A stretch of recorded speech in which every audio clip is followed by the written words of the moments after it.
वइज़ा मरिज़्तु फहुव यशफ़ीन। और जब मैं बीमार होता हूँ तो मेरा अल्लाह ही मुझे शिफा देता है।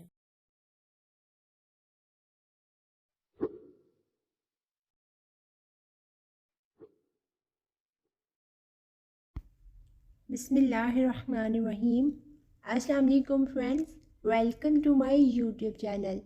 उम्मीद करती हूँ दोस्तों आप सब बिल्कुल ठीक ठाक होंगे, खैर और आफियत और अमन सलामती के साथ होंगे। और आप सब के लिए मैं अपने रब से दुआ कहूँ कि अल्लाह ताला आप सबको हमेशा सेहत तंदुरुस्ती वाली ज़िंदगी से नवाजे और हमेशा खुशहाल रखे। तो फ्रेंड्स, आज का जो हमारा टॉपिक है वो है होम्योपैथिक मेडिसिन एकोनाइट नेपुलस। दोस्तों, एकोनाइट के बारे में हम डिटेल में बात करेंगे इस वीडियो में। ये वीडियो है मोस्ट स्पेशली कह लें कि जो होम्योपैथिक के स्टूडेंट्स हैं उनके लिए बहुत हेल्पफुल है एकोनाइट को समझने के लिए कि उसकी बेसिक सिम्टम्स क्या हैं और कौन कौन सी कंडीशन में हम उसको यूज़ कर सकते हैं। कोशिश करेंगे कि बहुत आसान अल्फाज का इस्तेमाल करके हम इस जो टॉपिक है इसको अच्छे से डिस्क्राइब कर सकें और हर एक चीज़ को प्रॉपर्ली क्लैरिफाई हो सके। तो फ्रेंड्स, चलिए शुरू करते हैं। सबसे पहले हम इसकी बात कर लेते हैं कि कौन कौन सी हालतों में ये मेडिसिन जो है वो इफ़ेक्टिव है, फ़ायदा मंद है, कौन सी तकलीफ़ें हम इसे इस्तेमाल कर सकते हैं और कहाँ कहाँ ये हमें फ़ायदा दिखाती है। तो दोस्तों, एकोनाइट से मुतल्लिक अगर सबसे इम्पोर्टेंट बात की जाए कि इसकी सबसे अहम अलामत क्या है या कौन सी हालत है जो बहुत अहम है इस मेडिसिन को लेके, तो दोस्तों खौफ की बात करें, ज़हनी तौर पर परेशानी की बात करें और ऐसी ही परेशानी वाली जिस्मानी हालत की बात करें तो ये सिम्टम्स जो हैं एकोनाइट नेपुलस के अंदर पाई जाती हैं। दोस्तों, ज़हनी और जिस्मानी बेचैनी के साथ साथ खौफ और जो डर है वो इस दवा का कह लें कि सबसे अहम पॉइंट है या एक अहम अलामत है। दोस्तों, किसी भी मर्ज़ का जो अचानक से शदीद हमला आवर हो जाए और उसके साथ साथ आपको फ़ीवर हो रहा हो और हाई फ़ीवर हो रहा हो तो ये कंडीशन भी एकोनाइट मेडिसिन के अंदर शामिल हो सकती है। इसके अलावा ऐसी साथ सिचुएशन हो पेशेंट की कि अगर जब पेशेंट को कोई भी जो बीमारी है जो अचानक ही हमलावर हो गई, उससे पहले उसके कोई भी अलामत नहीं थी, कोई असरात नहीं थे, अचानक से उसको कोई भी मसला हुआ, उसके साथ बुखार चढ़ा है, तो मरीज़ एक अजीब सी हालत का शिकार हो जाता है कि उसको इतना भी बर्दाश्त नहीं हो पा रहा होता है कि कोई उसके पास आकर बैठे और उसको छुए, यानी कि अचानक उसके अंदर से जो क़ुव्वत है वो ख़त्म हो जाती है। इसके अलावा खुश्क और जो सर्द मौसम है उसके आने से ऐसे पेशेंट की जो तकलीफ़ है वो कोई पुरानी तकलीफ़ है तो वो वापस आ जाती है, या फिर कोई भी जो तकलीफ़ शुरू होती है वो ज़्यादा खुश्क और जो सर्द मौसम होता है, ऐसे में एकोनाइट के पेशेंट को ज़्यादा तकलीफ़ या ज़्यादा कोई बीमारी हमला आवर होती है। खुश्क हवा के जो झोंके हैं उससे पसीना दब जाता है, या कह लें शदीद गर्म मौसम में जो तकलीफ़ आती है, ख़ास तौर पर जो आंतड़ियाँ हैं उनके मुतालिक जो तकलीफ़ है वो इस पेशेंट में ज़्यादा पाई जाती है। सोजिशी हालत में जो सोजिशी बुखार होता है, यानी कि इन्फ्लेमेशन की वजह से फ़ीवर हो रहा है, तो उसमें ये कह लें कि टॉप 1 मेडिसिन है। इसके अलावा जो रतूबती झिल्लियाँ होती हैं और जो हमारे पट्ठे हैं उनसे मुतल्लिक कोई भी अगर तकलीफ़ है हमें, तो उसमें भी ये मेडिसिन बहुत ही अच्छे या कह लें बहुत ज़बरदस्त असर दिखाती है। दोस्तों, जो अंदरूनी अज़ा हैं हमारे, अगर उनमें किसी अज़ा की जलन का मसला है, ठंडक महसूस होती है उनमें, या अक्सर बेहिसी महसूस हो जाती है, जैसे या इन्फ्लुएंज़ा हो गया, या रगों में तनाव का मसला है, जिस्माती या ज़हनी तौर पर बहुत ज़्यादा तनाव के साथ में अलामात ज़ाहिर हो रही हैं, तो ये तमाम जो अलामात हैं ये हमें शो करती हैं कि ये पेशेंट जो है वो एकोनाइट का पेशेंट है। दोस्तों जब भी एकोनाइट तजवीज़ करें तो एक बात आपने जो स्टूडेंट्स हैं होम्योपैथी के, वो एक बात याद रखें कि ये सिर्फ अफ़ाल पर ही असर अंदाज होती है। बनावट पर इसके जो असर है वो कहा जाता है इस बारे में कि उसका अभी तक कोई सबूत नहीं मिला, यानी कि बनावट के लिहाज से इसके इतने असरात नहीं हैं जितने के अफ़ाल के लिहाज से हैं। इसका जो असर है वो बहुत थोड़ी देर तक ही मौजूद रहता है। इसमें आप ये कह लें कि वक्त की पाबंदी भी इस मेडिसिन के अंदर नहीं होती। ये जो हार्ड अमराज होते हैं उनकी जब वो स्टार्टिंग पॉइंट पे ही होते हैं तो उनकी शुरुआत में आप इस मेडिसिन को रिकमेंड कर सकते हैं। तो दोस्तों जब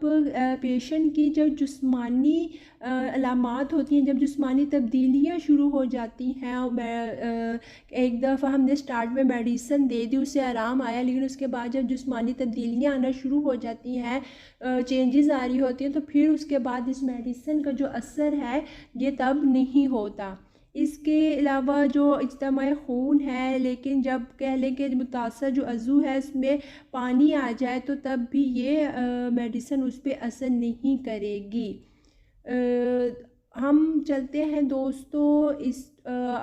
सिम्टम्स को लेकर के बॉडी पार्ट्स के लिहाज से किस पार्ट की क्या सिम्टम है। सबसे पहले बात कर लेते हैं माइंड की कि जहनी अलामात इस मेडिसिन की क्या हैं। तो जैसे मैंने पहले बात की कि एकोनाइट का जो पेशेंट है उसमें खौफ बहुत ज़्यादा पाया जाता है, वो परेशान बहुत जल्दी हो जाता है, हर बात को कह लें कि कोई भी फ़िक्र है वो बहुत जल्दी जहनी तौर पर उसको असरअंदाज कर देती है और उसी की वजह से जो है वो तकलीफ़ का शिकार हो जाता है। हज़ियान के साथ गम व फ़िक्र की परेशानी बहुत पाई जाती है और ऐसा जो पेशेंट है वो गुस्से में आके चीज़ों को तोड़ फोड़ बहुत जल्दी चीज़ों की मचाता है। आने वाले वक्त से खौफ ज़दा बहुत जल्दी हो जाता है और ऐसा महसूस करता है कि आगे आने वाले वक्त के अंदर उसे कोई गलत काम हो जाएगा, वो कोई बुराई वाली कोई हरकत कर बैठेगा। इस पेशेंट की जो जहनी हालत है उसमें आपको एक इम्पॉर्टेंट पॉइंट ये याद रखना है कि इस पेशेंट के अंदर जो मौत का खौफ है वो बहुत ज़्यादा पाया जाता है। पेशेंट आपके पास आएगा, वो आपको अपनी तकलीफ़ बताता है, कोई भी बीमारी, जो कि हमने पहले भी डिस्क्रिप्शन में बात की यूजेस में कि एकोनाइट कौन कौन सी कंडीशन में यूज़ हुआ। तो हमने बात की कि जैसे खुश्क और सर्द मौसम से रिलेटेड कोई भी तकलीफ़ है वो आई है तो उसके स्टार्ट में आप उसको एकोनाइट दे सकते हैं। साथ हमने ये भी बात की कि आगे जब जिस्म में तब्दीली आने लग जाती है तो फिर एकोनाइट वर्क नहीं करेगी, यानी कि एकोनाइट सिर्फ स्टार्टिंग में वर्क दिखाएगी, बीमारी को आगे मज़ीद बढ़ने नहीं देगी, अच्छे असरात दिखाएगी, लेकिन उसके बाद जब तब्दीलियाँ आती हैं या फिर कोई भी मसला है जैसे इन्फ्लुएंज़ा वगैरह का मसला है, कोई भी और इश्यूज़ हैं जिनमें अब पानी आना शुरू हो गया तो वो काम नहीं करेगी। तो पेशेंट आपको ये बताएगा कि मुझे जो भी कोई तकलीफ़ है वो अपने सारे मसाइल बता के आपको बताएगा कि मुझे जब से ये तकलीफ़ शुरू हुई है मेरी अजीब सी जहनी हालत हो गई है, मुझे ऐसा लगता है कि मैं अब ज़्यादा टाइम तक ज़िंदा नहीं रहूँगा, मुझे इस बात का खौफ आता है कि मेरी उम्र अब ज़्यादा नहीं है और मैं जल्द ही मर जाऊँगा। इवन कि आप देखेंगे कि कुछ पेशेंट ऐसे होंगे कि उनकी जहनी हालत बहुत ज़्यादा डिस्टर्ब होगी कि इवन कि वो आपको ये तक बता देंगे कि मुझे लगता है मैं इतने दिन में मर जाऊँगा या इस दिन मर जाऊँगा या इतने टाइम पर मैं मर जाऊँगा। इस कदर हद तक वो अपनी मौत के बारे में सोचता है और फ़िक्रमंद रहता है। इसके अलावा मुस्तकबिल का खौफ आप उस पेशेंट में देखेंगे कि वो बहुत खौफ रहेगा। बेचैनी और खौफज़दा रहने की वजह से अगर आप उससे इतना ही पूछ लें कि आपको रोड पे आप चलते हैं, आपको सड़क ही क्रॉस करनी पड़ जाए तो क्या आप आसानी से सड़क क्रॉस कर लेंगे, तो वो आपको बताएगा कि नहीं, मैं जब सड़क भी क्रॉस करता हूँ तो मुझे बहुत ज़्यादा खौफ महसूस होता है और मैं बेचैन रहता हूँ। इसके अलावा उसकी रूटीन की अगर बात करें तो वो आपको बताएगा कि मैं बहुत बेचैन रहता हूँ, मैं घर में भी हूँ, एक जगह बैठा हूँ या मैं फिर लेटा हूँ तो मैं करवटें बदलता रहता हूँ, मुझे किसी एक पहलू के अंदर सुकून नहीं, किसी एक पहलू पे सुकून नहीं आता। इसके अलावा इस पेशेंट को अगर हम बात की जाए किसी आवाज़ की या किसी मौसीकी की, तो ऐसा पेशेंट किसी भी किस्म की, चाहे लाउड हो चाहे स्लो हो, वो मौसीकी बर्दाश्त नहीं करता, क्योंकि वो फ़ौरन उसमें से नेगेटिव पॉइंट जहन पे सवार कर लेगा और मौसीकी को सुनकर वो, आप देखेंगे, वो फ़ौरन से अफसुर्दा हो जाएगा। आप ये पूछ सकते हैं पेशेंट से कि आपको कोई भी मौसीकी सुनना अच्छी लगती है, आपका जहन उससे बहाल होता है, या आप और अफसुर्दगी का शिकार हो जाते हैं, तो वो आपको बताएगा कि नहीं, मैं ज़्यादा गमज़दा हो जाता हूँ और उल्टी उल्टी चीज़ें मैं ज़्यादा सोचता हूँ। इसके जो एकोनाइट का पेशेंट है, जब कह लें इससे कि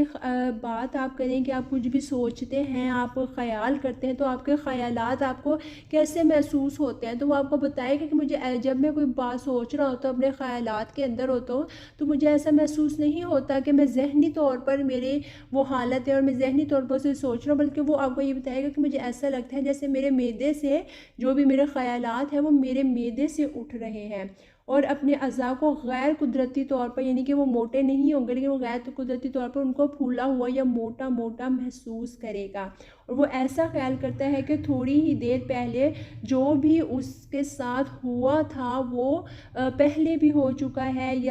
या फिर वो ऐसे सोचेगा कि ये सब कुछ बिल्कुल ख्वाब है। उसको रियलिटी के अंदर उन सब चीज़ों को महसूस करना और मानना मुश्किल होगा, बल्कि हर चीज़ को वो ऐसे ही महसूस कर रहा होगा जैसे कि ये कोई ख्वाब चल रहा है। तो ये थी एकोनाइट से मुतल्लिक ज़हनी या माइंड की सिम्टम्स। अब दोस्तों चलते हैं हेड यानी कि सर की सिम्टम्स की तरफ। दोस्तों एकोनाइट का जो पेशेंट है उसको अपना सर हर वक्त बोझल बोझल महसूस होगा, ऐसे जैसे दिमाग पूरा किसी चीज़ से भरा हुआ हो, तपकन महसूस होगी अपने सर में, बहुत ज़्यादा गर्म महसूस होगा और तकलीफ़ ऐसी महसूस होगी सर में जैसे सर अभी फट जाएगा। जलन काफ़ी महसूस होगी और जो तकलीफ़ है वो लहरों की सूरत में दिमाग पे, सर पर उठती हुई महसूस होंगी। जो ये स्कल है, खोपड़ी है, उसके अंदर उसको बहुत ज़्यादा प्रेशर, दबाव महसूस होगा और सर दर्द भी इस किस्म का होगा जैसे दिमाग में उबलता हुआ कोई बॉयल बहुत गर्म पानी है जो कि उसके सर के अंदर पूरे में घूम रहा है। इसकी वजह से क्या होगा कि वो जैसे ही वो खड़ा होगा तो उसे लगेगा कि जो उसके सर का दर्द है वो बढ़ रहा है, या इसको चक्कर आ रहे हैं पेशेंट को। तो अगर वो चक्कर में आते हुए इस कंडीशन में खुद को स्टेबल करने के लिए खड़े होने की कोशिश करता है कि मैं खड़ा हूँ, मेरा जहन थोड़ा सा फ्रेश हो, तो खड़े होने से जो उसको चक्कर आ रहे हैं वो देखेगा कि उसके अंदर ज़्यादती आ जाएगी और उसके लिए सर हिलाना भी मुश्किल हो जाएगा। या अगर उसको चक्कर आना बंद हुए और उसके बाद वो थोड़ा सा भी अपना हेड मूव करता है तो उसको सर को हरकत में लाने से उसको चक्कर और ज़्यादा आते हुए महसूस होंगे। अच्छा, और इसके अलावा उसको ऐसा महसूस होगा कि उसके बाल खिंच रहे हैं बुरी तरह, जैसे कोई उसके बाल नोच रहा है या फिर उसके बाल बिल्कुल ऐसे अकड़ कर खड़े हो गए हैं। इसके अलावा इस पेशेंट को रात के वक्त बहुत ज़्यादा खौफ आता है, खौफनाक हज़यान होता है इस पेशेंट को। तो ये थी इसकी एकोनाइट की हेड से रिलेटेड सिम्टम्स। अब नेक्स्ट चलते हैं हम आइज़ की तरफ। फ्रेंड्स, एकोनाइट का जो पेशेंट है इसकी हम आइज़ से रिलेटेड बात करें तो इसकी आइज़ आपको रेड, काफ़ी लाल सुर्ख सी नज़र आएंगी। आप नोट कीजिएगा कि पेशेंट की आंखों का एक तो रंगत अंदर से लाल लाल सी हो रही होगी, उसके अलावा आप उसकी आंखों को जब गौर करेंगे तो वो आपको काफ़ी हद तक उसमें सोजिश भी नज़र आएगी। पेशेंट काफ़ी गर्म महसूस होगा, खुश्क मिजाज सा लगेगा और उसके जो पपोटे हैं वो सुर्ख होने के साथ साथ सख्त से महसूस होंगे। उस पेशेंट को रोशनी से बहुत ज़्यादा घबराहट होगी और खुश्क या फिर सर्द हवा लगने से उसे काफ़ी ज़्यादा मिक़दार में आँखों से पानी आने की शिकायत भी होगी।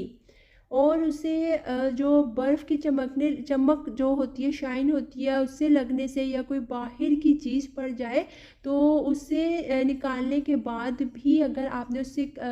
साफ़ भी कर दिया है आँख को तो भी वो यही कहेगा कि उसको तकलीफ़ है, या फिर जो उसकी आँखों से पानी बकसरत आ रहा है वो वैसे का वैसा ही काफ़ी देर तक आंसू उसकी आँखों से आते ही रहेंगे। यानी कि आँखों में एक सोजिश पाई जाएगी, खुश्की होगी, काफ़ी गर्माइश महसूस होगी, पपोटे भी सूजे हुए होंगे, सख्त होंगे और आँखों से पानी ज़्यादा मिकदार में आएगा। अब चलते हैं नेक्स्ट पार्ट की तरफ। हम बात करेंगे एयर यानी कि कान से मुतल्लिक एक्ोनाइट की अलामात की। दोस्तों, एक्ोनाइट का जो पेशेंट है, जैसे मैंने पहले बताया था कि वो मौसीकी को पसंद नहीं करता, तो उसके कान भी मौसीकी को बर्दाश्त नहीं करते। उसे बिल्कुल भी अच्छा नहीं लगता कि उसके कानों में मौसीकी की आवाज़ जाए। शोर को लेके कह लें कि वो बहुत ज़्यादा सेंसिटिव हो जाता है। आसपास सिर्फ मौसीकी नहीं, उसके अलावा भी कोई ऊंची आवाज़ भी है तो वो उसके लिए वो नाकाबिले बर्दाश्त हो जाती है और उससे वो चिड़चिड़ा हो जाएगा। अक्सर तो चिड़चिड़ाहट इतनी बढ़ जाती है कि पेशेंट चीज़ें भी उठा उठा के इधर से उधर मारता है।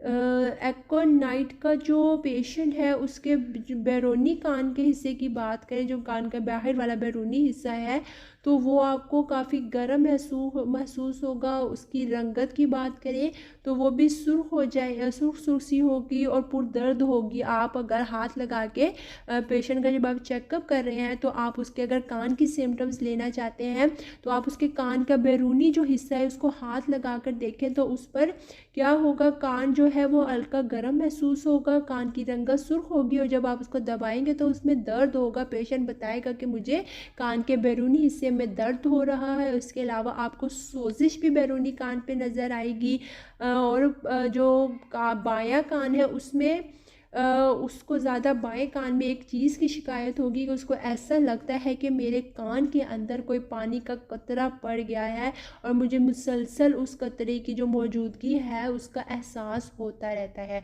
और ये शिकायत उसको दाएं नहीं सिर्फ बाएं कान के अंदर ही होगी। नेक्स्ट पार्ट की तरफ चलते हैं, बात करते हैं अब नोज़ की। फ्रेंड्स, नाक से मुतल्लिक एक्ोनाइट की अलामात ये हैं कि एक्ोनाइट का पेशेंट किसी भी स्मेल को लेकर बहुत सेंसिटिव होता है, उसकी नाक में तकलीफ़ होती है और वो भी नाक की जो जड़ वाला हिस्सा होता है वहाँ पर इसको दर्द होता है। इस पेशेंट के अंदर छींकें पाई जाती हैं और छींकें भी बकसरत पाई जाती हैं। यानी कि अगर फ्लू भी हुआ है पेशेंट को तो उसको एक आध छींक नहीं आएगी, बल्कि एक दफ़ा जब छींकें शुरू हो जाती है तो मुसलसल काफ़ी एक के बाद एक आप देखेंगे कि पेशेंट छींक मारता ही रहेगा। एक साथ बहुत ज़्यादा बकसरत में उसको छींकें आएंगी। जो नाक के दोनों अतराफ़ की अगर बात की जाए, दोनों जो साइड्स हैं नाक की, वहाँ पर उसे तपकन का एहसास बहुत ज़्यादा होगा। नक्सीर अगर फूटती है उस पेशेंट की तो उसकी जो नक्सीर से आने वाला ब्लड है, जो उसको ब्लीडिंग हो रही होगी, वो काफ़ी ब्राइट रेड कलर का होगा, चमकदार सा सुर्ख रंग होगा। और जो इसकी बलगमी झिल्ली है नाक की, वो आप चेक करें तो वो काफ़ी ड्राई होगी। नाक की बंदिश भी पाई जा सकती है इस पेशेंट के अंदर, और खुश्क या कम पानी जैसी रतूबत वाला जो ज़ुकाम है वो भी इस पेशेंट के अंदर पाया जाता है। नेक्स्ट पार्ट पे जाते हैं। अब बात करते हैं हम फेस यानी चेहरे की। चेहरे से मुतल्लिक डिस्कस करेंगे एक्ोनाइट की सिम्टम्स को। एक्ोनाइट के पेशेंट की, जैसे हमने कान की बात की कि वो सुर्ख होगा और गर्म होगा, उसी तरह एक्ोनाइट के पेशेंट का चेहरा भी, जब आप टेम्परेचर उसके चेहरे का चेक करें, चेहरे पे हाथ लगाएं तो आपको वो भी गर्म महसूस होगा, तमतमाया हुआ महसूस होगा, और चेहरे की जो रंगत है एक्ोनाइट के पेशेंट की वो भी आपको सुर्ख ही दिखाई देगी। पेशेंट का जो एक रुखसार है, आप ओवरऑल बात नहीं करनी, इसमें हमने सिर्फ एक तरफ वाले गाल की सिर्फ बात करनी है। तो एक रुखसार जो है वो दूसरे वाले की निस्बत पीला पीला, उसका रंग थोड़ा सा पीला होगा, और उठता है जब पेशेंट तो उठने पे सुर्ख चेहरा जो है वो जैसे कोई मुर्दा हो तो मुर्दे की तरह जर्द सा रंग उसका हो जाता है और पेशेंट को चक्कर आते हैं। इसके अलावा एक्कोनाइट के जो पेशेंट है उसके जो गाल हैं दोनों, उनके अंदर बेहिस्सी बहुत पाई जाएगी या फिर सरसराहट का एहसास उनमें पाया जाएगा। जो चेहरे का असाबी दर्द है वो होगा एक्कोनाइट के पेशेंट में, और ख़ास तौर पर जो बाईं जानिब है उसका ज़्यादा मसला होगा। बाईं जानिब जो पेशेंट को बेचैनी और सरसराहट के साथ बेहिस्सी होगी, और जो जबड़े हैं उनमें भी तकलीफ़ पाई जाएगी। अब आ जाते हैं हम माउथ यानी मुंह की तरफ। दोस्तों एक्कोनाइट का जो पेशेंट है इसका मुंह खुश्क खुश्क सा होगा, बेहिस्सी सी होगी, मुंह में एहसास किसी चीज़ का इतनी आसानी से नहीं होगा, और चेहरे की तरह मुंह के अंदर भी पेशेंट को अक्सर औकात ही सरसराहट महसूस होगी।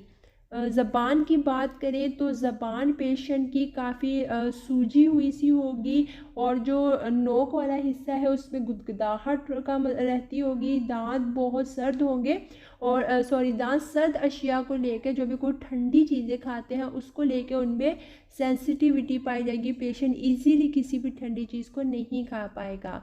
निचले जबड़े की बात करें तो निचला जबड़ा मुतवातर हरकत करेगा, जैसे कुछ चबा रहा हो, कोई च्युइंग कर रहा है, इस तरह से हरकत में होगा। मसूड़ों की बात करें, मसूड़े जो हैं एक्कोनाइट के पेशेंट के वो गर्म होंगे वो भी, और सोजिश आप ये देखें कि हर पार्ट में तकरीबन सोजिश और गर्माइश का मसला एक्कोनाइट के पेशेंट में लाजमी पाया जा रहा है। एक्कोनाइट का जो पेशेंट है इसकी ज़बान आप चेक करेंगे तो ज़बान पर सफ़ेद मैल की एक तह सी चढ़ी होगी, आपको ज़बान पे सफ़ेद इस वजह से कोई कोटिंग हुई है वाइट कलर की, आपको उसकी टंग पर ऐसे फील होगा।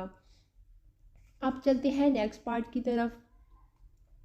बात करेंगे हम गला थ्रोट की। दोस्तों एक्कोनाइट का जो पेशेंट है उसका गले के अंदर भी गला भी लाल लाल सुर्ख सुर्ख सा होगा, खुश्क होगा, घुटन बहुत गले में पाई जाएगी, बेहिस्सी भी हो सकती है, कांटे चुभने का एहसास भी हो सकता है, या अक्सर औकात ऐसा महसूस होता है जैसे कोई चीज़ डंग मार रही हो, और साथ में जलन भी गले में हो रही होगी, और गले के जो हदूद हैं वो मुतवर्रम होंगे, और इसके अलावा या फिर हदूद के अंदर खुश्की भी पाई जा सकती है।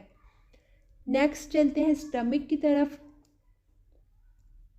दोस्तों एक्कोनाइट के पेशेंट को जब खौफ तारी होता है, जब वो डरते हैं, जैसे कि अक्सर उन पर ये ख़याल, ये सोच काफ़ी गलबा पा जाती है कि अब उनकी मौत का वक्त आ गया है, तो तब वो बहुत ज़्यादा बेचैन हो जाते हैं, और फिर वो जो उनकी खौफ की हालत होती है उसमें पेशेंट आपको बताएगा कि मुझे कैं बहुत ज़्यादा आती है, जब भी मैं बेचैन हो जाता हूँ किसी डर की वजह से, किसी खौफ की वजह से, तो मुझे बार बार कैं आती है, और कैं के साथ गर्मी महसूस होगी, बहुत ज़्यादा मिकदार में पसीना आएगा, और यूरिन की अर्ज भी ज़्यादा होगी, यानी कि पेशाब भी ज़्यादा आएगा।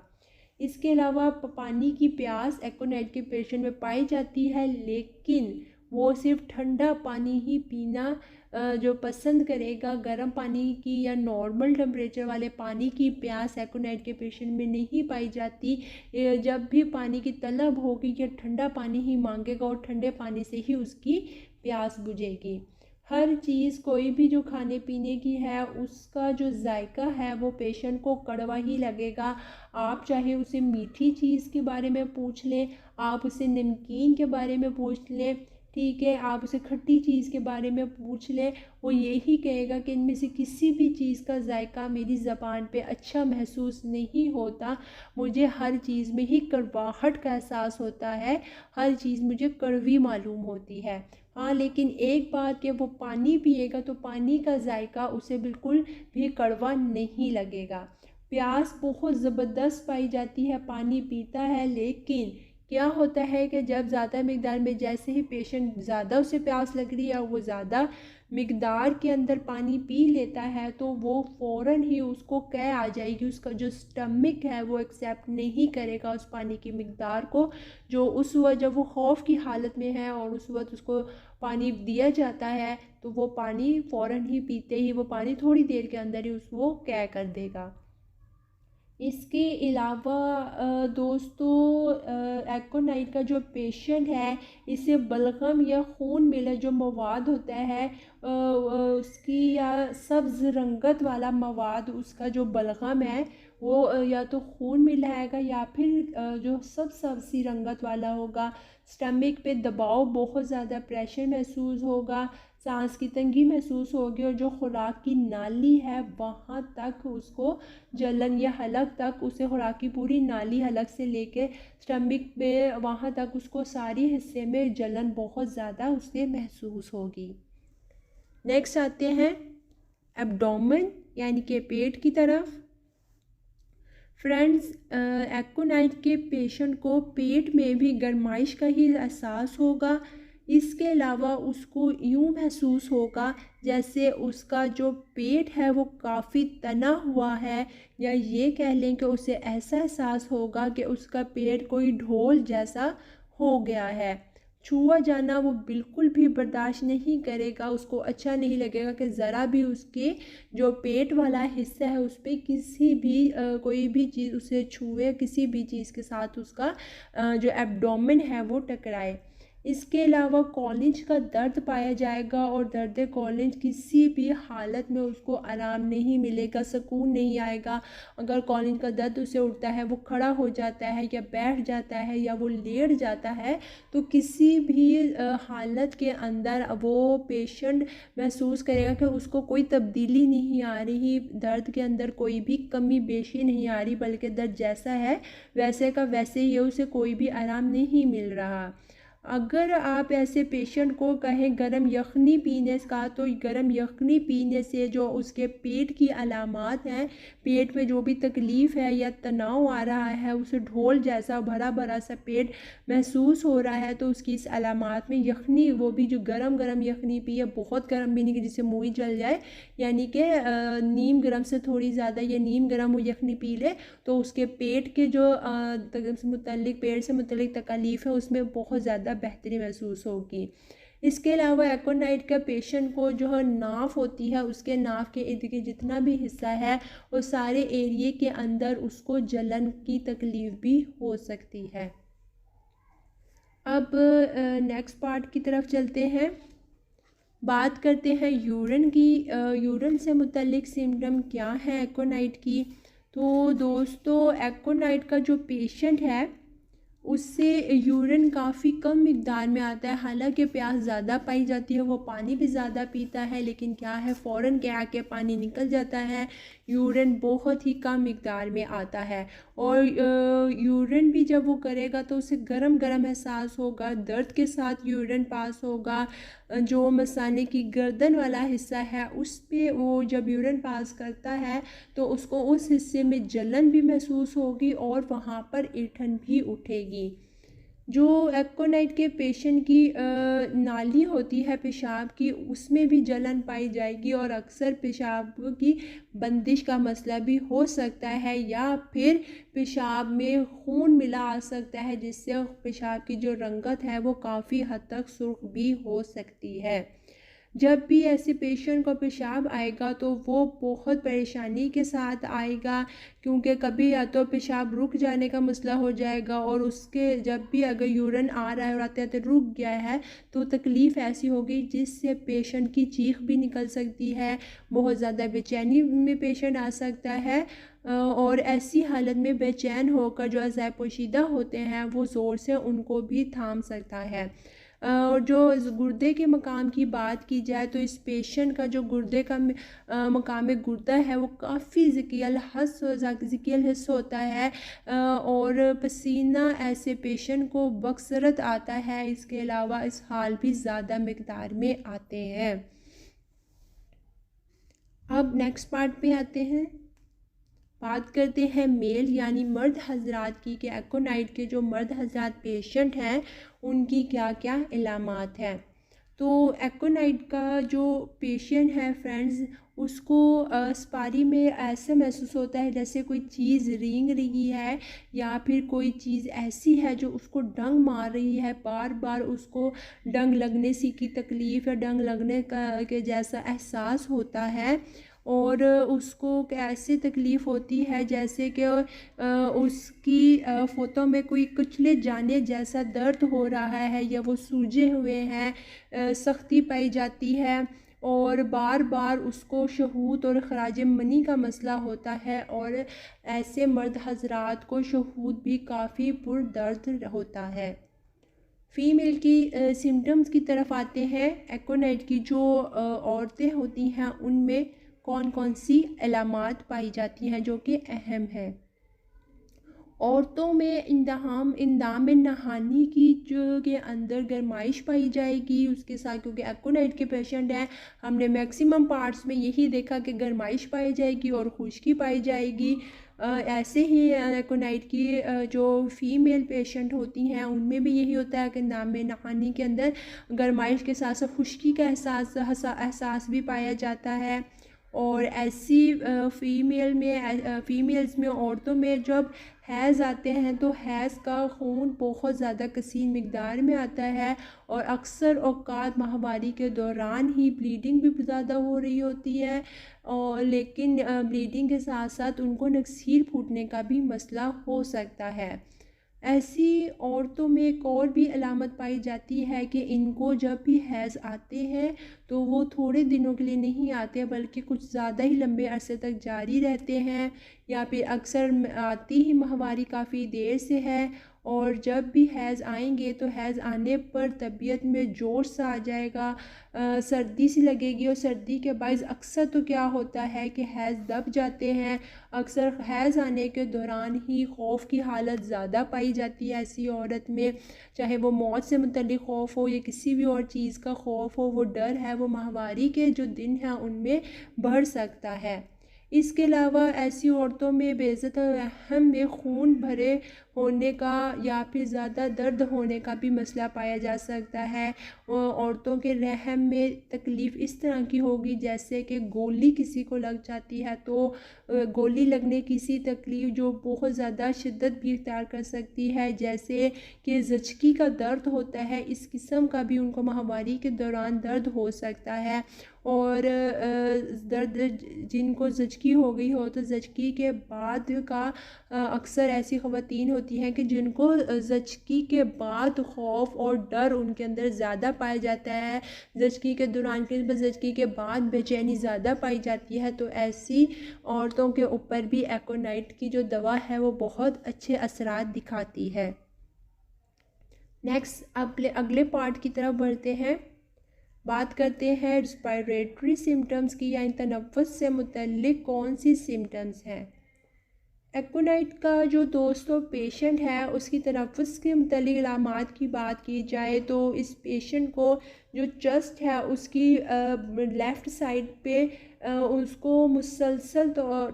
हर वक्त यानी कि दबाव सा महसूस होगा, यानी कि ऐसा नहीं होगा कि कभी महसूस हो रहा है और कभी नहीं, थोड़ी देर हो रहा है और फिर थोड़ी देर नहीं, लेकिन जब भी उठेगा मुसलसल जितनी देर तक दबाव पड़ना है वो दबाव पड़ता हुआ महसूस मुसलसल होता रहेगा। इसके अलावा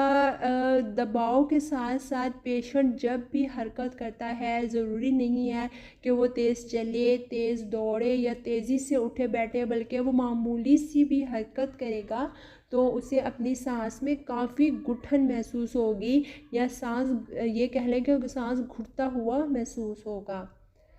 खांसी पाई जाएगी एकोनाइट के पेशेंट में जो कि ड्राई कफ होगी, गला बैठा होगा, खुश्क होगा गला और गले की तकलीफ़ के साथ उसे सांस लेने में तकलीफ़ हो रही होगी और ज़ोर लगा के सांस लेना पड़ रहा होगा या सांस लेते हुए उसे ज़ोर पड़ रहा होगा। बच्चों की बात किया तो बच्चा जब भी खांसे तो पहले ही वो खांसने से पहले ही फ़ौरन अपना गला पकड़ लेगा, जैसे ही उसे खांसी आने लगी तो यानी कि खांसी के साथ गले में इस किस्म की तकलीफ़ पाई जाएगी। सांस जब लेता होगा ऐसा पेशेंट तो सांस को अंदर आते वक्त उसे ज़्यादा तकलीफ़ होगी बनिस्बत ये कि सांस को बाहर निकालते वक्त। यानी कि कोई पेशेंट है और आपको उसके अंदर एकोनाइट की सिम्टम्स मिल रही हैं बाकी, और अब आप उसको सांस के मतलब उसकी अलामात चेक करना चाहते हैं, तो आप उससे ये क्वेश्चन लाजमी करेंगे कि जब भी आप सांस लेते हैं तो सांस ले अंदर खींचते वक्त आपको तकलीफ़ होती है या बाहर निकालते हुए, या दोनों ही हालतों में आपको तकलीफ़ होती है। तो पेशेंट आपको ये बताएगा कि जी जब हम सांस अंदर की तरफ हमारा सांस आता है तो अंदर आते हुए सांस में हमें तकलीफ़ ज़्यादा होती है। सांस की तंगी के अलावा जो नरखरा है वो उसकी ज़िकील हस होता है, छाती के आर पार सुई चुभने का एहसास होता है, खुश्की पाई जाती है और ऐसी खांसी जो कि बहुत परेशान कर दे, और रात के वक्त या फिर जो आधी रात का पहर होता है, एकोनाइट के पेशेंट की जो खांसी है वो शिद्दत उस वक्त तैयार करेगी दिन में या शाम में, वो इतनी शदीद नहीं होगी जितनी रात को या फिर आधी रात के बाद का जो टाइम है उसमें वो ज़्यादा शिद्दत को अख्तियार कर लेगी। इसके अलावा खांसी की बात कर ली हमने, सांस की तकलीफ़ की। इसके अलावा जो फेफड़ों का मसला है उसमें फेफड़ों में गर्मी का एहसास काफ़ी ज़्यादा पाया जाएगा, और गर्मी के एहसास के साथ जब पेशेंट को ऐसा महसूस हो कि मेरे फेफड़ों में काफ़ी ज़्यादा गर्माइश महसूस करेगा, उस वक्त उसको जब खांसी आती है यानी कि इतनी सिम्टम बढ़ गई है कि अब काफ़ी हद तक उसको हीट महसूस हो रही है अपने लंग्स में, तो तब अगर उसको कफ़िंग आती है तो ज़्यादा चांसेस होते हैं कि उसको कफ़िंग के साथ थोड़ा थोड़ा खून भी आए। इसके अलावा खांसी जब भी पेशेंट करेगा एकोनाइट का, तो खांसी करने के बाद उसे अपना जो चेस्ट है उसमें ऐसे महसूस होगा जैसे किसी चीज़ की सरसराहट सी हो रही है। अब आते हैं हार्ट की तरफ। दिल से मुतल्लिक जो अलामात हैं दोस्तों, एकोनाइट के पेशेंट की धड़कन आप चेक करें तो उसकी दिल की धड़कन काफ़ी तेज़ होगी, नॉर्मल रूटीन से ज़्यादा उसका पल्स रेट होगा। दिल के जितने भी उसको अमराज हैं वो उसके साथ बाएं कंधे में दर्द रहने का उसकी शिकायत होगी कि मेरे बाएं कंधे में अक्सर ही दर्द रहता है, और मेरे छाती में ऐसा महसूस होता है दिल वाली साइड पर जैसे कोई सुई चुभ रही हो, सुई की चुभने से जो तकलीफ़ होती है ऐसा दर्द उसे महसूस होगा। धड़कन ऐसी होगी जो कि दिल की धड़कन की बेतदाली की वजह से परेशानी उसके अंदर बहुत ज़्यादा पाई जाएगी, और अक्सर ऐसे होगा कि मरीज़ के ऊपर गशी तारी हो सकती है, उसकी जो उंगलियां हैं फिंगर्स हैं उनमें सरसराहट महसूस होती है, और जो उसकी नब्ज़ है वो भी भरी भरी सी महसूस हो सकती है, उसमें सख्ती भी आ सकती है, या फिर जो नब्ज़ है वो तनी हुई महसूस या फिर किसी चीज़ से बंधी हुई महसूस होगी। कभी कभार जो है चाल गुम हो सकती है, बैठा होगा तो उसकी गर्दन और जो कनपट्टी की रगें हैं वो महसूस की जा सकती हैं काफ़ी आराम से इजीली। अब एतराफ़ की बात करते हैं।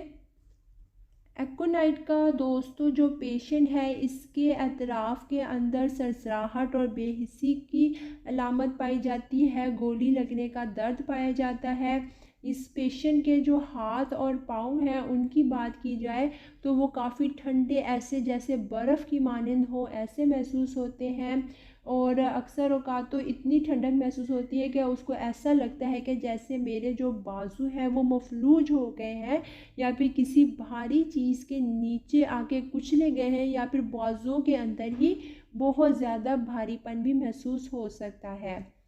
ऐसे पेशेंट को बाएं बाजू की तकलीफ़ ज़्यादा पाई जाती है, और बाएं बाजू में भी जो नीचे तक वाला हिस्सा है पूरे बाजू में, ये नहीं कि सिर्फ ऊपर बल्कि ऊपर से लेकर बाजू के निचले हिस्से तक दर्द महसूस होता है। हाथ पाँव की बात की जाए तो हाथ पाँव सर्द भी महसूस होंगे और गर्म भी। एकोनाइट की सिम्टम हमने और भी पार्ट में पढ़ी है कि खुश्क और सर्द या फिर गर्म या सुर्ख जो ऐसी अलामत है वो ज़्यादा एकोनाइट के पेशेंट के ज़्यादातर पार्ट्स में पाई जाती है। इसके अलावा जोड़ों की सोजिश का जो कि कह लें गंठियावी सोजिश जैसी होती है, ऐसा भी मसला हो सकता है। रात को ज़्यादा सूजन आ सकती है, कूल्हे के जोड़ में आ सकती है, या फिर रान के ऐसी तकलीफ़ हो सकती है जैसे पेशेंट को यूँ महसूस हो कि मैं रात के वक्त लंगड़ा हो जाता हूँ। बिलखुसूस बात की जाए तो लेट जाने पर जो घुटने हैं वो गैर मुतवाज़न महसूस होते हैं, बहुत कमज़ोर महसूस होते हैं, जोड़ों में दर्द होता है, या फिर अक्सर दर्द के बगैर ही कड़कड़ाहट महसूस होती है। हाथों की जो कलाइयाँ हैं उन पे अब भार से महसूस होते हैं, और जो दोनों रानें हैं उन पर ऐसा महसूस हो रहा होता है जैसे कि पानी की जो बूंदें हैं वो दोनों रानों के ऊपर मुसलसल गिर रही हैं। आते हैं अब हम नींद की तरफ कि एक्ोनाइट का जो पेशेंट है उसकी नींद की हालत या टाइम ड्यूरेशन कैसा होता है, वो सुकून से क्या सो पाता है या नहीं। तो एक्ोनाइट का जो पेशेंट है क्योंकि वो डरता ज़्यादा है, उसे खौफ ज़्यादा आता है, तो इसी वजह से उसकी नींद पुरसकून नहीं होती। वो जब सोता है तो सोने पर भी उसको काफ़ी खौफनाक से और अजीबोगरीब से ख्वाब आते हैं जो कि आँख खुलने पर उसकी हालत को ज़्यादा ख़राब कर देते हैं। वो ज़्यादा बेचैनी का इज़्तिराब का शिकार हो जाता है और बहुत ज़्यादा उसके अंदर फिर बेसुकूनी पैदा हो जाती है। अक्सर औक़ात तो बेख्वाबी पाई जाती है, बेचैनी इतनी ज़्यादा बढ़ जाती है बेख्वाबी की वजह से कि पेशेंट सारी रात पहलू बदलने में ही गुजार देता है। और अगर ऐसी हालत है पेशेंट को और वो ज़्यादा अरसे से रह रही है तो ज़रूरत है कि आप उसको एक्ोनाइट को 30 पोटेंसी के अंदर उसको इस्तेमाल करवाना शुरू कर दें। इसके अलावा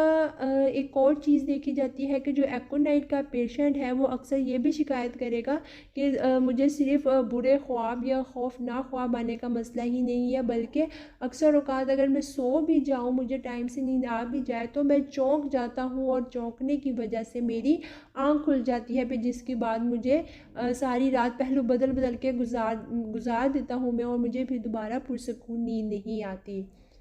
अक्सर एक्ोनाइट के पेशेंट में क्या होता है, क्योंकि उनको बेचैनी पैदा करने वाले ख्वाब आते हैं, तो कभी कभी क्या होता है कि ख्वाब काफ़ी तवील हो जाते हैं, और ऐसा जो मसला है वो ज़्यादा बूढ़े अफराद में पाया जाता है कि उनको बेचैनी के साथ काफ़ी तवील ख्वाब आ रहे हैं, या फिर अक्सर बूढ़े अफराद में ज़्यादा ही बेख्वाबी की जो हालत है वो पाई जाती है।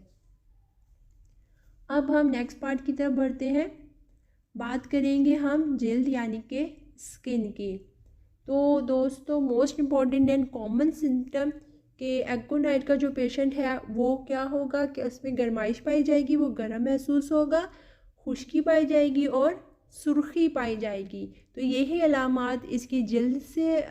मुतल्लिक भी है कि एक्ोनाइट का जो पेशेंट है आपको उसकी पूरे जिस्म की जो जिल्द है वो सुर्ख सुर्ख सी महसूस होगी, गर्म होगी, थोड़ा टेम्परेचर महसूस होगा और स्किन पे खुश्की पाई जाएगी। इसके अलावा अक्सर क्या होता है कि अर्गवानी रंग के जो खसरा टाइप दाने होते हैं वो निकल आते हैं, पेशेंट के रोंगटे खड़े हुए महसूस होते हैं, और आप अगर पूछें कि आपको अपनी जिल्द के ऊपर क्या ऐसा महसूस होता है कि कोई चीज़ रेंग रही है, तो वो कहेंगे जी हाँ, हमें ऐसा महसूस होता है जैसे अक्सर औक़ात ही हमारी खाल के ऊपर, हमारी स्किन पे, हमारी जिल्द पे कोई चूंटियाँ हैं जो मुसलसल रेंग रही हैं। इसके अलावा सर्दी लगेगी, ऐसे पेशेंट को कमर वाले हिस्से पर ज़्यादा महसूस होता है जैसे कोई चीज़ रेंग रही हो, ख़ारिश भी पाई जा सकती है स्किन पे, जो कि मुहर्रिक अशिया के अगर वो इस्तेमाल करें तो उनके इस्तेमाल से उनमें ख़ारिश के अंदर कमी आ जाती है। अब चलते हैं बुखार की तरफ। दोस्तों एक्ोनाइट का जो पेशेंट है अगर उसे बुखार चढ़ रहा हो तो ये कहा जाता है कि उसमें सर्दी का जो वक्फ़ा है वो बहुत अहम होता है। पेशेंट को ठंडा पसीना आता है और उसका जो चेहरा है वो बर्फ़ की तरह सर्द हो जाता है, और कभी उसको सर्दी और कभी गर्मी बारी बारी, कभी उसको सर्दी लग रही होती है और कभी गर्मी बुखार के दौरान उसको ऐसी हालत का सामना करना पड़ता है। शाम के वक्त की बात करें बुखार की, तो शाम को बिस्तर पर जाने के बाद उसको काफ़ी ज़्यादा सर्दी महसूस होती है। सर्दी की लहरों के तौर पर सर्दी उसे अपने जिस्म में दाखिल होती महसूस हो रही होती है। ऐसा लगता है कि सर्द लहरें हैं, सर्द हवाएं हैं जो उसके जिस्म से आके ऐसे टकरा रही हैं कि वो जिस्म से आर पार होती, उसको वाज़िया तौर पर महसूस हो रही होती है। बुखार में पेशेंट को खुश्की का मसला ज़्यादा होगा, यानी कि जैसे गला है वो बार बार खुश्क होगा और उसकी वजह से प्यास बहुत ज़्यादा पाई जाएगी और खुश्की की वजह से बेचैनी की जो हालत है बुखार में उसमें भी इजाफ़ा होता महसूस होगा। ऐसा पेशेंट जब जिस्म से कपड़े उतारता है तो कपड़े उतारने से और जिस्म को छूने से उसको ऐसा लगता है कि सर्दी की शिद्दत और ज़्यादा बढ़ गई है। खुश्क, गर्म और सुर्ख चेहरे वाले जो पेशेंट हैं, यानी ये तो सबसे कॉमन सिम्टम है कि कोई भी पेशेंट ऐसे जिसकी स्किन गर्म भी महसूस हो रही है, सुर्खी भी आई हुई है उसके ऊपर चेहरे पे और खुश्क भी है, तो कह लें कि एक्कोनाइट जो है ऐसे पेशेंट के लिए बहुत ही बेस्ट और बहुत ही इफ़ेक्टिव मेडिसिन है। जब भी ऐसे पेशेंट को ज़हनी बेचैनी और तकलीफ़ में जो ज़हनी तकलीफ़ है बुखार के दौरान अगर उसमें इजाफ़ा होता है तो वो लेटे वो बैठे कुछ भी करे वो क्या होता है वो पसीने से भीग जाता है और इससे इसकी एकोनाइट अगर हम उसे देते हैं तो उसकी तमाम अलामात में उससे इंशाल्लाह कमी आ जाती है। अब हम बात कर लेते हैं इसकी कि कौन सी सूरत हाल होती है कि जिसके अंदर एकोनाइट के पेशेंट की जो तकलीफ़ है उसमें कमी आती है और कौन सी सिचुएशंस ऐसी होती हैं कि जिसमें उसकी जो अलामात है वो बढ़ सकती हैं और उसमें ज़्यादती आ सकती है। दोस्तों जब भी खुली हवा के अंदर एकोनाइट का पेशेंट जाता है, चाहे उसको सर दर्द का मसला हुआ है, उसे बुखार हुआ है, उसे कोई भी जो तकलीफ़ है, तो जब भी वो ठंडी हवा के अंदर जाता है खुली हवा में, तो खुली हवा में जाने से उसको अपनी तकलीफ़ के अंदर कमी आती है, वाज़िया तौर पर महसूस होगी। अगर वो गर्म चीज़ें में लेता है, यानी कि गर्म कमरे में रहता है, क्योंकि खुली हवा में जाना उसको अच्छा लगता है, उसको अच्छा महसूस होता है, तो उसकी तबीयत बहाल होती है, उसकी तकलीफ़ में कमी आती है। लेकिन जैसे ही वो खुली हवा या खुली जगह को छोड़कर किसी बंद कमरे में चला जाता है या ऐसी जगह जहाँ पे कुछ हद तक गर्मी हो, या है वो शाम और रात का ही वक्त हो, जैसे कहते हैं शाम का या रात का वक्त है, अब तो कमरे में भी सुकून है, तो एकोनाइट के पेशेंट को शाम या रात को भी कमरे के अंदर वो गर्म ही महसूस करेगा और उस बंद कमरे में उसकी जो तकलीफ़ है उसको बुखार है या कोई भी उसका मसला है तो उसकी अलामात के अंदर ज़्यादती आएगी। इसके अलावा मौफ जानिब लेटने से और तंबाकू से या मौसीकी से या खुश्क सर्द हवा है, इनसे भी उनकी उसकी जो तकलीफ़ है वो बढ़ सकती है। दोस्तों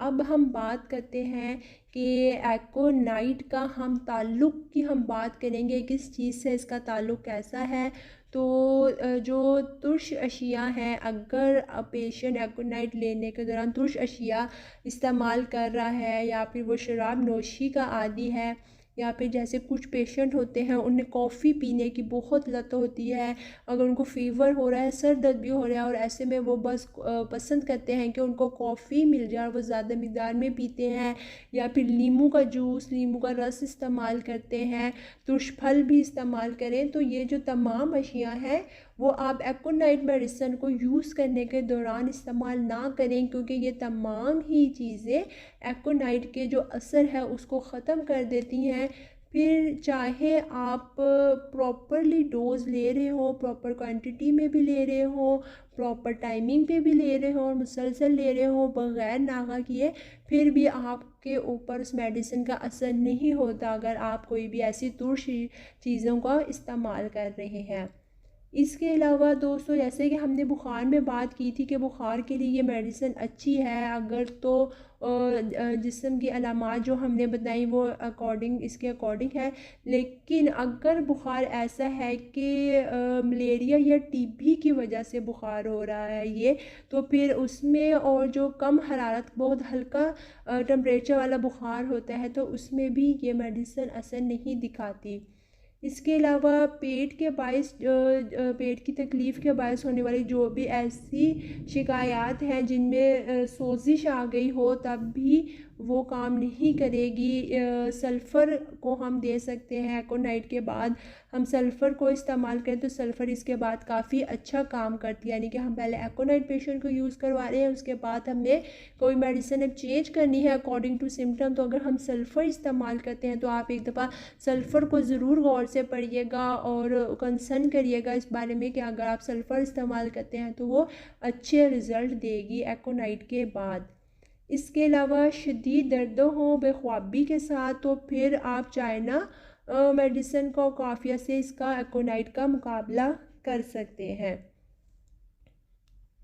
एग्रोस्टिस और स्पाइरेंथिस जो है उनको बुखारों और सोजिशी जो हालत होती है उसमें एकोनाइट के मानिद ही ये दोनों जो मेडिसिन है वो काम करती हैं। तो आप एकोनाइट का जो ताल्लुक़ है वो एग्रोस्टिस और स्पाइरेंथिस से भी आप इसको ताल्लुक़ इसका चेक कर सकते हैं। इसके अलावा इसकी मददगार हैं काफ़िया और सल्फ़र मेडिसिन, ये दोनों बहुत इसकी मदद करती हैं। सल्फ़र को कह लें कि क्रॉनिक एकोनाइट समझा जाता है। एकोनाइट की जो अलामात हैं जो कि काफ़ी पुरानी हो गई हो पेशेंट की और अलामात ज़्यादा पुरानी होने की वजह से उसके पेशेंट पे एकोनाइट मेडिसिन देने के बावजूद भी असर ना आ रहा हो, लेकिन अलामात एकोनाइट की हो, तो फिर आप ये कर सकते हैं कि एकोनाइट असर जब नहीं दिखा रही तो आप फिर पेशेंट को ऐसी सिचुएशन में सल्फ़र भी दे सकते हैं। ऐसी हालत में सल्फ़र बहुत मुफीद है, आपको बहुत अच्छा रिज़ल्ट देगी, क्योंकि अगर एकोनाइट है वो प्रॉपर काम नहीं कर पा रही अपनी अलामात होने के बावजूद भी, तो सल्फ़र उसकी जगह बहुत अच्छा काम करने के साथ साथ या ये भी है कि अगर एकोनाइट ने कुछ हद तक काम किया है लेकिन मुकम्मल तौर पर शिफा नहीं मिल पा रही, तो अगर आप सल्फ़र देते हैं तो सल्फ़र यूज़ करवाने की वजह से पेशेंट को मुकम्मल तौर पर शिफा इंशाल्लाह ज़रूर मिलेगी। अगर मुकाबला करने की बात करें कि एकोनाइट का मुकाबला हम कौन सी होम्योपैथिक की मेडिसिन है जिनसे हम करवा सकते हैं, तो दोस्तों इसका मुकाबला हम बेलाडोना होम्योपैथिक मेडिसिन है उससे आप इसका मुकाबला करें और काफिया से कर सकते हैं, या फिर फेरमफॉस होम्योपैथिक मेडिसिन से भी आप एकोनाइट का मुकाबला कर सकते हैं। बात कर लेते हैं दोस्तों हम अब ख़ुराक की कि हमने एकोनाइट को किस तरह से इस्तेमाल करना है, इसकी डोज़ हमने कितनी लेनी है, या फिर हमने अगर पेशेंट को देना है तो हम कौन सी पोटेंसी में हम रिकमेंड करें या हम दें तो वो ज़्यादा अच्छे रिज़ल्ट देगी। लेकिन बेसिक यही है कि पेशेंट की हर अलामात को आप चेक करें, अगर आपको उसको जिस्म के हर पार्ट से मुतल्लिक एकोनाइट की ही आपको अलामात मिल रही हैं तब ही आप कोशिश करें कि आप एकोनाइट दें। और बेहतर यह है कि जब भी जो सिम्टम्स है एकोनाइट की वो मिल रही हैं और वो स्टार्टिंग के अंदर ही है, जैसे कि मैंने शुरू में वीडियो में बताया कि अगर शुरू की अलामात हैं तो एकोनाइट क्या है वो ज़्यादा अच्छा असर दिखाएगी, लेकिन अगर ज़्यादा टाइम गुजर गया हो तो वो उसकी वैसे अच्छे असरात नहीं आ पाएंगे। फिर बेहतर ये होता है कि आप एकोनाइट इस्तेमाल करवा के जब आपको रिज़ल्ट वैसे बेहतर नहीं मिल रहे तो फिर आप सल्फ़र भी पेशेंट को रिकमेंड कर सकते हैं, उसको इस्तेमाल करवा सकते हैं। तो दोस्तों हवास से मुतल्लिक जितनी भी अलामात हैं एकोनाइट के पेशेंट की, उसमें बेहतर ये होगा कि जो छठी ताकत 6 एक्स पोटेंसी है आप वो पेशेंट को इस्तेमाल करवाएं। और अगर इज्तिमाई खून का मसला है तो फिर आप इज्तिमाई खून में पेशेंट को पहली से लेकर जो तीसरी ताकत होती है आप वो इसको पहली से तीसरी ताकत की पोटेंसी के अंदर, पहली से तीसरी ताकत के अंदर आप पेशेंट को इस्तेमाल करवा सकते हैं। और एक बात का ध्यान रहे कि जो हाद अमराज हैं और जितने भी इसमें आप ये कर सकते हैं कि आप एकोनाइट को अगर आप रिपीट करना चाहते हैं तो आप इसकी दोहराई बार बार कर सकते हैं, लेकिन सिर्फ ध्यान रखें कि आप हाद अमराज के अंदर ही इस मेडिसिन को रिपीट करें। दोस्तों असर की बात करें इसकी ख़ुराक की तो एकोनाइट जो है वो एक काफ़ी तेज़ असर रखने वाली दवा है, लेकिन अगर आप स्टार्टिंग में ही अलामात पकड़ लेते हैं कि पेशेंट की जो एकोनाइट की अलामात हैं वो उनको काफ़ी ज़्यादा लंबा अरसा नहीं हो गया, तो फिर आप देखेंगे स्टार्टिंग में ही आप दे देते हैं तो आपको ये बहुत जल्द असर दिखाएगी। असबी जो असाब हैं, असबी तकलीफ़ है, असाबी दर्द हैं, उनसे मुतल्लिक अगर अलामात है एकोनाइट की और आप असाबी दर्द रखने वाले पेशेंट को एकोनाइट देना चाहते हैं, तो फिर जो मुफीद इसकी पोटेंसी होगी उसमें बेहतर है कि मदर टिंचर के अंदर आप पेशेंट को ये इस्तेमाल करवाएं। लेकिन बेहतर ये होगा कि तब आप सिर्फ एक कतरा ही खुराक पे आप इसे एक कतरे की खुराक ही इस्तेमाल करवाएं, ठीक है, क्योंकि ये फिर एक जहरीली दवा भी साबित हो सकती है। इसलिए इसको इसकी इस्तिदाद कबूलियत के लिहाज से ही और सिम्टम्स के लिहाज से ही हम तय करें कि हमने कौन सी पोटेंसी देनी है और उसकी कितनी डोज देनी है, तो ही बेहतर होगा। इस्तिदाद कबूलियत की ही बात की जाए तो इस्तिदाद कबूलियत को मद्देनज़र रखते हुए हम अगर बात करें कि एकोनाइट की कौन सी पोटेंसी है जो सबसे मुफीद भी है और सबसे अच्छे असरात भी दिखा सकती है, तो बेहतर होगा दोस्तों कि आप इसे 30 की ताकत यानी कि 30x पोटेंसी के अंदर अगर इस्तेमाल करवाते हैं तो इंशाल्लाह आप देखेंगे कि आपको काफ़ी जल्द और कम अरसे में आपका जो पेशेंट है वो रिकवरी करता हुआ दिखाई देगा। बस एक बात का ख्याल रखना है कि अलामात जो है वो प्रॉपर तमाम जो मैच कर रही हो पेशेंट की, आपने जब अलामात लेनी तो हर किसी चीज़ को प्रॉपर्ली नोट करना है कि कोई भी जो मेन अलामात है वो ना छूटे, क्योंकि और दूसरी अलामात मैच कर भी रही हो लेकिन जो हर मेडिसिन की ख़ास अलामत होती है वो मैच ना कर रही हो, तो वैसे प्रॉपर जो असरात दिखाने होते हैं वो मेडिसिन नहीं दिखा पाती। जैसे कि हमने एकोनाइट की बात की है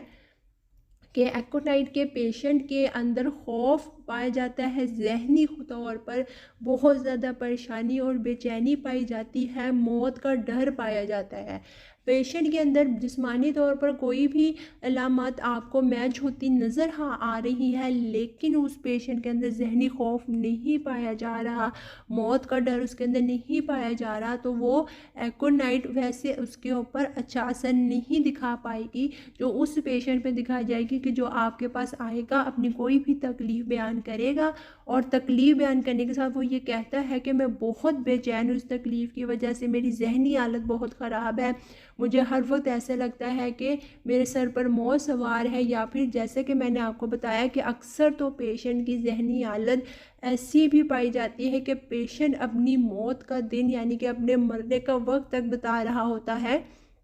कि फ़लाँ महीने में या फ़लाँ तारीख़ को या फ़लाने दिन मैं मर जाऊंगा। वो ऐसी श्योरिटी के साथ बता रहा होता है कि वो ज़हनी तौर पर पूरा उसने कबूल कर लिया होता है उस वक्त को कि इस वक्त मेरी मौत बरहक है और मैं इस वक्त मर जाऊंगा। तो ज़हनी अलामात अगर होम्योपैथिक की जो जितनी भी मेडिसिन हैं उनकी ज़हनी अलामात बहुत अच्छे से मैच हो रही हैं, तो आप देखेंगे कि वो मेडिसिन आप जब उसे देंगे तो आप कम अरसे के अंदर पेशेंट को बहुत जल्दी से रिकवरी करते हुए देखेंगे। तो दोस्तों ये थी हमारी होम्योपैथिक मेडिसिन एकोनाइट नेबुलस। काफ़ी इम्पॉर्टेंट मेडिसिन है ज़हनी अलामात के लिहाज से, तो उम्मीद करती हूँ कि हम इसका हर पार्ट को काफ़ी अच्छे से क्लैरिफाई कर पाए होंगे, एक्सप्लेन कर पाए होंगे। लेकिन फर्दर मोर कोई भी कंफ्यूजन है इस टॉपिक से रिलेटेड तो आप कमेंट सेक्शन में पूछ सकते हैं। इसके इस्तेमाल से मुतल्लिक या किसी भी पार्ट से रिलेटेड किसी भी सिम्टम के अंदर कोई भी इशू है तो हम उससे भी आगे कमेंट सेक्शन में आपको कमेंट करते हैं तो हम उसे भी डिस्कस कर सकते हैं। दोस्तों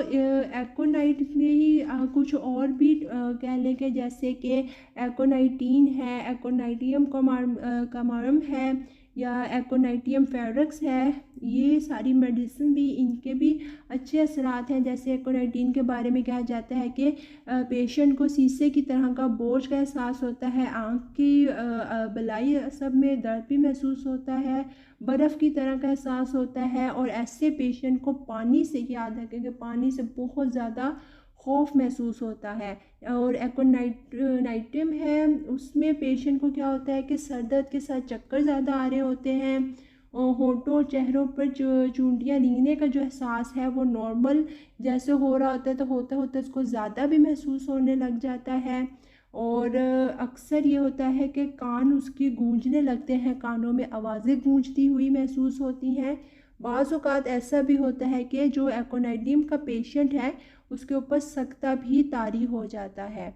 इसके अलावा एकोनाइडियम फेरक्स है जो दोस्तों एकोनाइड नेपलस से भी ज़्यादा ये असर रखती है, यानी कि एकोनाइड नेपलस जो है वो सिम्टम मैच हुई हैं तो उस पर असर वो दिखा रही है, लेकिन वही अलामात एकोनाइडियम फेरक्स अगर आप इस्तेमाल करते हैं तो आप देखेंगे कि वो एकोनाइड नेपलस की निस्बत आपको ज़्यादा अच्छे असरात देती हुई नज़र आएगी। अगर इसका मुकाबले की तो ये मुकाबले में ज़्यादा पेशाब आवर दवा है। बुखार दूर करने में कई बात करें या सांस की तंगी जो कि कल्बी ख़राबी की वजह से हो तो ऐसी सांस की तंगी में ये बहुत ज़्यादा मुफीद है। और असाबी जो दर्द हैं वो असाबी दर्द हो या फिर जोड़ों के दर्द हो उनके अंदर भी जो एकोनाइडियम फेरक्स है ये एकोनाइड नेपलस की निस्बत ज़्यादा मुफीद है। सांस की रफ्तार जिन पेशेंट को तेज़ हो, परेशानी होती हो सांस में, जो सांस की नालियां हैं या फिर उनके जो पट्टे हैं उनका अगर फालिज आ जाए तब भी ये बहुत इफ़ेक्टिव है। या फिर सांस की तंगी जिसकी वजह से जो दिल में खून ज़्यादा आ जाने या पुराने वर्म जो है उसकी तकलीफ़ हो तो अब भी एकोनाइडियम फेरक्स जो है वो ज़्यादा इफ़ेक्टिव है। दोस्तों तो ये थी कंप्लीट डिटेल एकोनाइड्स की मतलब और एकोनाइड्स से मतलब और मेडिसिन की हमने आज बात की। इसके मुकाबले की भी कौन सी मेडिसिन से हम मुकाबला कर सकते हैं और इस वीडियो में हमने आज ताल्लुक़ की भी बात की। तो अलामात और असरात के साथ साथ दोस्तों बहुत ज़रूरी होता है कि आप जो मेडिसिन आप नोट कर रहे हैं जिसकी अलामात आपको दिख रही हैं अपने पेशेंट में तो आप उसको रिकमेंड करते वक्त ये चीज़ें भी ये बातें भी ज़रूर बताएं कि आपने कौन कौन सी अशिया हैं जिनका इस्तेमाल तर्क कर देना है इस मेडिसिन के इस्तेमाल के दौरान, कि अगर आप इस्तेमाल करते हैं तो आप पे दवाई असर नहीं करेगी। इसलिए आपको यह आपका फ़र्ज़ है कि आप रिकमेंड करें कि ये चीज़ें हैं आपने इनका इस्तेमाल बिल्कुल भी नहीं करना ताकि मेडिसिन आप पर बहुत अच्छे से अपने असरात को दिखा सके। Thank you.